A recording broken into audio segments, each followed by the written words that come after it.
की पालना के लिए नियम बनाया कि कन्याओं के विद्यालय पृथक हो, जो बच्चों के विद्यालय से 4 योजन दूर हो। वहां पर पढ़ाने आने सब महिलाएं होनी चाहिए, सब स्त्रियां होनी चाहिए, और लड़कों के विद्यालय लड़कियों के विद्यालय से दूर हो। वह भी वहां पर भी पढ़ाने आ रहे सब पुरुष ही होने चाहिए। बोले बिगड़ा खाता कहाँ बिगड़ गया? खाता तब बिगड़ गया जब सरकार ने और समाज ने को एजुकेशन लागू कर दिया, शिक्षा लागू कर दी। जवान बेटा जवान बेटी इस जगह पढ़ने लगी, और इसके साथ उन्होंने दृष्टि पटल को भी इनाम कर दिया, और इस पर भी उन्होंने ये ध्यान ही नहीं रखा कि एक नौजवान युवक और युवती जब साथ कंधे से कंधा मिलाकर रहेंगे तो उनके अंदर जो पाठ तुम पढ़ा रहे हो, पाठ भी ऐसे देने दिए जिनसे बच्चों के अंदर काम वासना जन्म लेती है। शिर भी ऐसा दे दिया, ये मौत देकर के बहुत ज्यादा बिगाड़ दिया। कर देना तुम कहते हैं जहां बालकों को पढ़ाया जाना चाहिए वहां बच्चों को पढ़ाया नहीं, जिनसे पढ़वाना चाहिए उनसे नहीं पढ़वाया। कर देना जो पढ़ाना चाहिए वो नहीं पढ़वाया, और जहां था वो नहीं हुआ, तब तो बिगाड़ खाता होगा ही। फिर तुम ऐसे विकराल समय में, ऐसे अश्लीलता के वातावरण में, ऐसे दुराचार के युक्त वातावरण में, दुराचारी शिक्षा को पाकर, दुराचारी संस्कारों को पाकर, दुराचारी सारे मौखिक व्यवहार को पाकर तुम सदाचारी रहना चाहते हो, अपने बच्चों को सदाचारी चरित्रवान देखना चाहते हो, कभी नहीं होगा, याद रखिएगा। इसलिए यहाँ परमपिता परमात्मा की व्यवस्था देखिए, भगवान ने आपको संसार को बनाया, इसका नाम सृष्टि दिया। इस सृष्टि को जानने के लिए भगवान ने आपको दृष्टि दी है, और दृष्टि के साथ एक और विचित्र व्यवस्था दी है, उसको कहते हैं बुद्धि।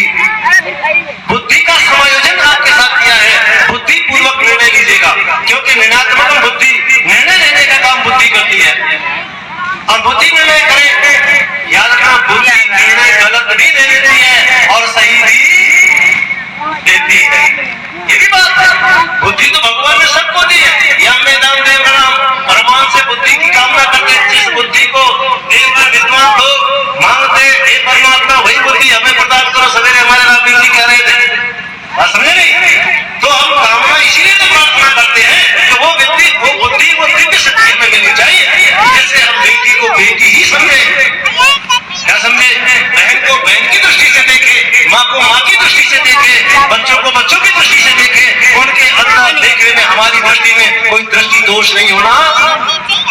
दृष्टि दोष पड़े तो 2 प्रकार के दृष्टि दोष है विज्ञान में। कौन से? दूरदृष्टि दोष और निकट दृष्टि दोष। याद रखना, मैंने पूछे बच्चे से, भाई तुम्हें ये दूरदृष्टि और निकट दृष्टि दोष पढ़ाए जाते हैं, इनका लौकिक व्यवहार बताओ क्या है? स्वाभाविक व्यवहार का होगा ना, पता है? हम तो ये जानते हैं कि नजीक को दिखाई ना दे तो निकट दृष्टि दोष, और दूर को दिखाई ना दे तो दूरदृष्टि दोष। क्या समझे?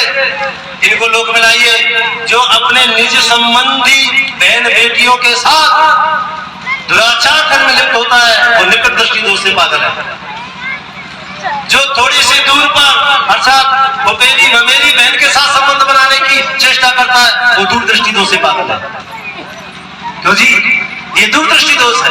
एक परिवार में गया, संस्कार किया, विवाह मतलब ऐसे यज्ञ करना था खाली, और बेटा बेटी दोनों मतलब बहू बेटा दोनों यजमान बने थे, और माँ उधर बैठी रही।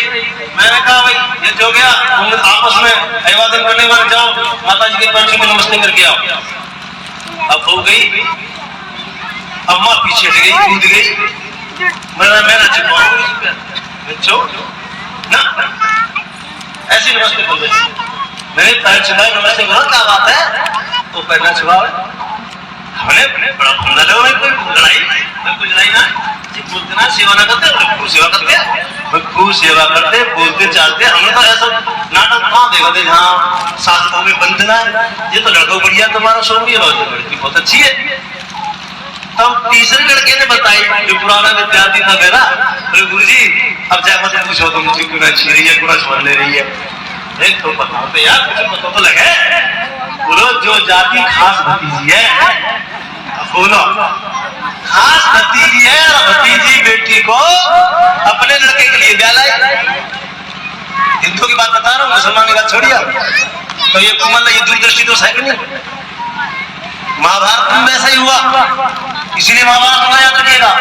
हम जिसको बहन का दर्जा दे सके, जिसे हम बेटी कह सके, उस बेटी को अपने बेटे के साथ संबंध स्थापित कर गलत बात है। इसलिए ऋषिदान कहते हैं दूरे ही का, दूर से लाना चाहिए, दूसरे गोत्र से लाना चाहिए, दूसरे परिवार से अपने बेटों के लिए बेटी लानी चाहिए, ताकि हमारे दूर के संबंध हमसे जुड़ेंगे और हमारे रक्त के संबंध विस्तृत होंगे, तो हमारा देश मजबूत बनेगा।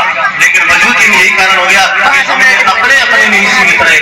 ये परंपरा क्यों चली? परंपरा इसलिए चली क्योंकि हमारे आने जाने के साधन थे नहीं, आना जाना होता है, वही पैदल पैदल चले गए, ले आए, बुआ की लड़की है, मामा की लड़का है, और वो संबंध समझे, तो ये गलत कर दी गई। तो इस दृष्टि को भी आप सुधारिए। ये विज्ञान है, इसमें भी बहुत बड़ा राग है। स्वामी दयानंद कहते हैं कि ऐसा क्यों करना चाहिए, प्रश्न किया गया। कहते हैं क्योंकि जो निकट संबंध होते हैं उनमें उतनी प्रीति नहीं होती। एक तो भूल गया, तो मत पूछो, फोटो फोटो कुछ बोलो, क्या मतलब बोलो। मैं लड़का योग्य है, वेद पाठ है, शास्त्रार्थ पढ़ाती है, योग्य है, आप परीक्षा ले लो, व्याकरण की, साहित्य की, दर्शन की, जिसकी परीक्षा लेना चाहे, जितनी आपकी योग्य लड़की है उतने बना और योग्य लड़का हो तो मानो, मैं जन्म से क्या लेना देना। हम खाली मंच पर झाड़ते हैं भाई साहब, लेकिन व्यवहार में नहीं ला रहे, दूर तक हम अपने बच्चों का संबंध स्थापित नहीं कर रहे। याद रखिएगा, तो जब बदलेंगे हमारे, ये तो दृष्टि तो है, बोलो ये दृष्टि है कि नहीं? इस दृष्टि में तो सृष्टि का वास है, तो हम इस दृष्टि से अपनी सृष्टि को देख नहीं रहे और वही के वही कुछ मंडूक बने हुए हैं। तो याद रखना इस तरह से, क्योंकि ये सब हृदय का मामला है, परमात्मा का भी हृदय में वास है, आत्मा का भी हृदय में वास है और इस सृष्टि का भी हृदय में आवास है। इसलिए आइए हम उस परम पिता परमात्मा की वैज्ञानिक सृष्टि को ठीक से जाने और उसके अनुसार अपना मतलब व्यवहार करें, तो हमारा ये जीवन अच्छा बनेगा और परलोक भी अच्छा बनेगा। समय समाप्त हो गया, ये दिया गया। बहुत धन्यवाद, सबके लिए बहुत बहुत शुभकामनाएं।